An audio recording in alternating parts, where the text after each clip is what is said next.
दोस्तों, संभव दूत में आपका स्वागत है। आप देख रहे हैं संभव दूत न्यूज। सत श्री अकाल, आदाब। मैं हूं महेश कुमार। आज मैं पहुंचा हूं राम जी पारसनाथ त्रिपाठी जी के पास में। बेचारे 2009 से अपनी लड़ाई जो है लड़ रहे हैं, लेकिन कितनों पे FIR करवाए, लेकिन अभी तक इनको जो अपना हक और न्याय नहीं मिला है। उसमें जो कि CP सिंह अपने आप को एडवोकेट कहते थे, वो एडवोकेट जाली थे और सब हमने पेपर के थ्रू निकाल करके बताया। अंत में पुलिस को हमारी बात मान करके उन पे FIR करना पड़ा और FIR करके पहली बार जिंदगी में शायद वो जेल गए और वहां पे उनको ये हुआ कि नहीं, हमारे ऊपर भी कोई है और कानून कोई चीज है और कानून के रखवाले, कानून में विश्वास करने वाले राम जी त्रिपाठी जी दर दर भटकते रहे। जेल भी हुआ, उसका पैसा का क्षति हुआ, उनकी परिवार को भी क्षति हुआ, लेकिन अभी तक कोई निर्णय पे नहीं पहुंचे। और निर्णय पे नहीं पहुंचने के कारण कि उनके पास पैसा तो है नहीं, तो दौड़ दौड़ के कोर्ट जाते हैं, कहीं भी जाते हैं, लेकिन अभी तक कहीं से भी उनको राम जी त्रिपाठी जी से ये पूछना चाहता हूं कि रजिस्ट्रार ने जब इतना गलत किया, खड़ा खोट किया, फ्रैंकी गलत हुआ, तो रजिस्ट्रार जो रजिस्टर्ड किए वो कैसे सही हुआ? तो आज मैं राम जी त्रिपाठी जी से इस विषय में बताना चाहता हूं, पूछना चाहता हूं कि राम जी त्रिपाठी जी, अब आपके सामने क्या समस्या है और आपको सरकार से क्या मांग है? मैं शासन प्रशासन को धन्यवाद देता हूं और कानून को सर्वोपरि समझता हूं। और भले ही हमारे देश का कानून कुछ लोग बोलते हैं अच्छा नहीं है, लेकिन मैं कानून को अच्छा मानता हूं। हमारे भारत देश का कानून बहुत अच्छा है।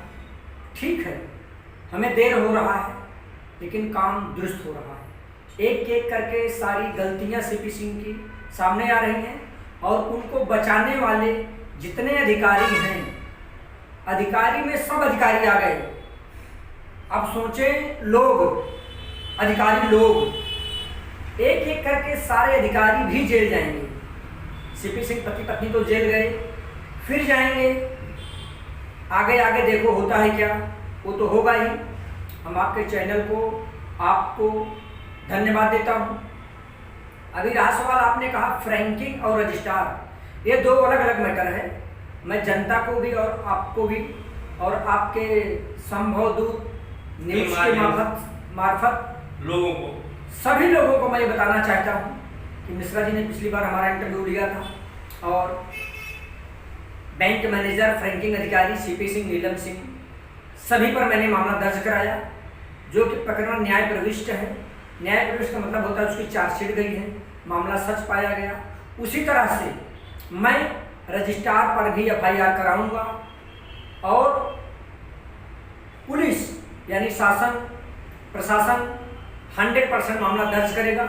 उसमें मामला ऐसा है कि उस एग्रीमेंट में लिखा हुआ है अप्रैल 2008, उसमें फ्रैंकिंग हुआ है 11 अगस्त 2009 और बिना खाड़ा खोड़ का दस्तावेज महावितरण कंपनी, महापालिका, रजिस्ट्रार, उप निबंधक सब जगह पे आया हुआ है।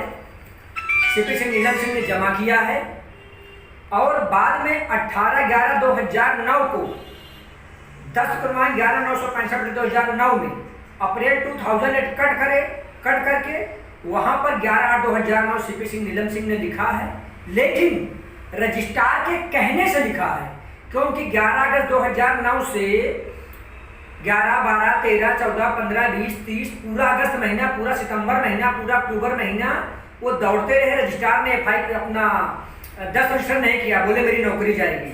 अब 18/11/2009 को CP सिंह ने कुछ तो दिया, अब डोज दिया कि लाच दिया, क्या दिया वो सीपी सिंह जाने और रजिस्ट्रार महोदय जाने, लेकिन उनको कुछ दिया उन्होंने और वो पाने के बाद उन्होंने बोला कि ये एक ही शब्द पर रजिस्टर हो सकता है कि जहाँ पे अप्रैल 2008 लिखा है उसको कट करो और वहाँ पर 11/2009 लिख दो।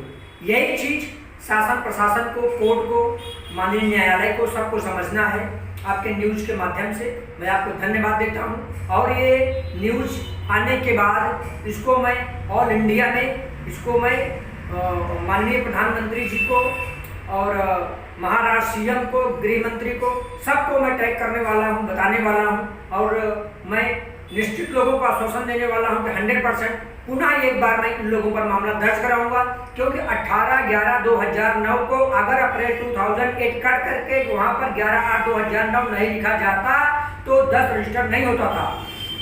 मैं चैलेंज के साथ रजिस्ट्रार को पूछना चाहता हूँ, वो बता दें, उनकी पूरी लाइफ रिटायर हो गए हैं, वो जब से नौकरी कर रहे हैं 18 साल से 60 साल के बीच में, एक एग्रीमेंट हमको दिखा दें। अगर पावर अटर्नी के आधार पर अगर रजिस्टर्ड हुआ है तो उसमें मेंशन होता है कि फला व्यक्ति को पावर दे रहा है, उस आधार पर ये एग्रीमेंट बन रहा है। एक चीज उसमें मेंशन नहीं है। दूसरा, क्या बिना खाड़ा खोल किए वो 10 रजिस्टर हो सकता था? चैलेंज देता हूँ, इसका उत्तर रजिस्ट्रार के पास नहीं है, नहीं है, नहीं है। और अगर वो बोलते हैं हाँ, तो उन्होंने फिर तपासनी के समय क्यों बोले कि कट करो? वहां पर मेरे 2 विटनेस थे, उन्होंने आके हमको बताया कि अप्रैल 2008 कट करके रजिस्ट्रार ने बोला वहां पे 11/2009 लिखो। इसके लिए हम लोग गवाही देने गए थे तो गवाही नहीं दिए, लेकिन हमको 10 का नंबर नहीं मालूम था, 10 प्रमाण क्या है, इसलिए मेरा मैट्रिक इतना डिले हुआ। और वो दोनों लोग बेचारे ईमानदार हैं, मजिस्ट्रेट के सामने माननीय न्यायालय में 164 में वो बयान देने को तैयार हैं कि हाँ ये खाड़ा कोड 18/11/2009 को हुआ और रजिस्ट्रार मिस्टर श्री राजेंद्र नारायण चौधरी ने कहा इसको कट करो और वही फ्रैंकिंग वाली तारीख डालो। मतलब कितना बड़ा उन्होंने न्याय किया। एक करेक्शन मेरी लाइफ को 15 साल पीछे किया है। मैं बद्दुआ तो नहीं दूंगा, लेकिन मैं आपको आशीर्वाद भी नहीं दूंगा, और जो आंख निकलेगी ना आप लोगों को ले डूबेगी, ये मेरा गारंटी है। और आने वाले समय में जनता देखेगी कि किसी गरीब आदमी का आह लेना, हाय लेना कितना दुर्दयी होता है। मिश्रा जी सही बोल रहे हैं। मैं रोड पे आया, मैं बहुत तकलीफ उठाया और गलत मैटर मेरे पे सीपी सिंह ने दर्ज करवाई। एक बेगुनाह को उन्होंने जेल में डालने की कोशिश किया, और मैं ऐसा आशीर्वाद देता हूँ कि आने वाले समय में जो बोए हो सीपी सिंह वो निश्चित काटोगे, निश्चित काटोगे, निश्चित काटोगे।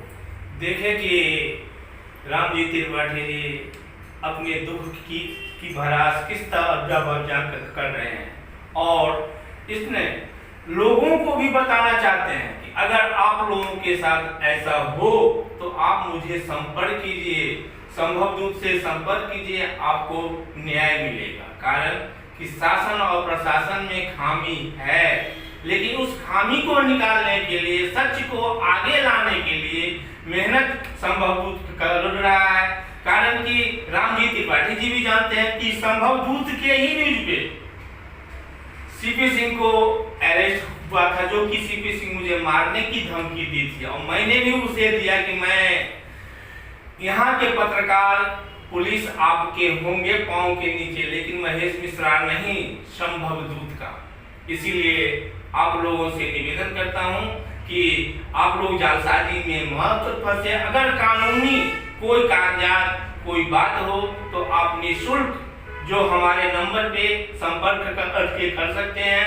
संभव दूत समभाव से चलता है और सबके साथ समव्यवहार होता है। तो और कुछ आपके कहना चाहते हैं रजिस्ट्रार के विषय में? जनता के लिए मैं कहना चाहता हूं कि आप चुप मत बैठो।